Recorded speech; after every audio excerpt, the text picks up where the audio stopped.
If I were to leave you with one thought, the economy is all of us. BusinessJournalDaily.com 3 Minutes With is brought to you by Farmers National Bank. Reshoring.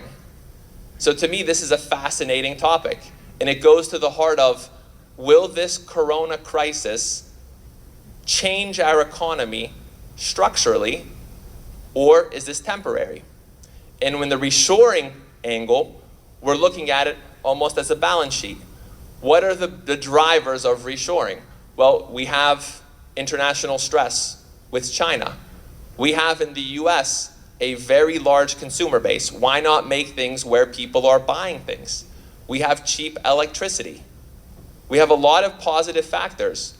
And we've shown that in February and January, when the crisis tipped off in China, that our supply chains, though efficient, were vulnerable.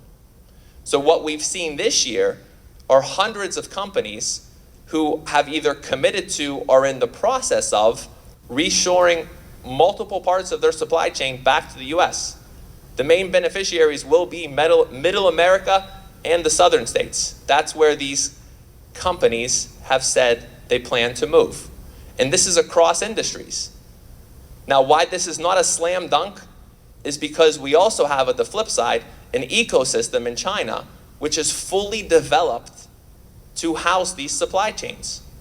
And the ironic thing about this crisis is that although they were the first in, they are probably the only major economy which will show a positive growth rate this year. So companies who are forced to think about this have to measure vulnerability versus cost efficiency and everything else. But it is something we are definitely tracking. The next is energy demand. So I'm showing this graph of, on the top, global oil demand. And obviously with restricted movement, both in travel, through airplanes and cars and everything, we've seen oil demand dip dramatically.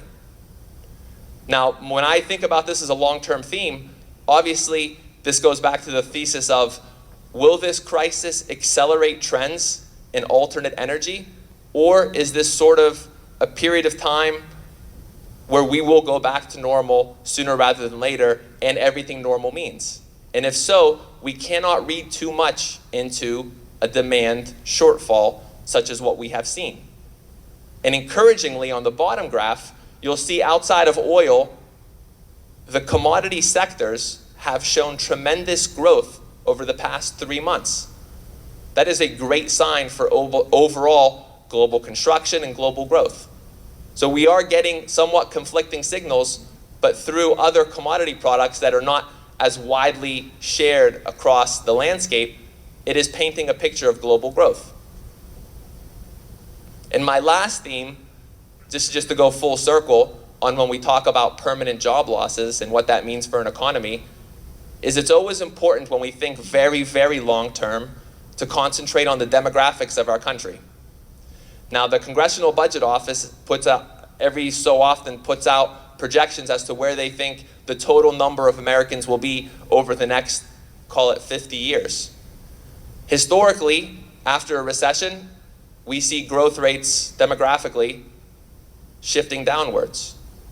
It's something to keep an eye on, both between natural birth rates and immigration. It kind of ties it all together. Because at the very end, if I were to leave you with one thought, the economy is all of us and how productive we are.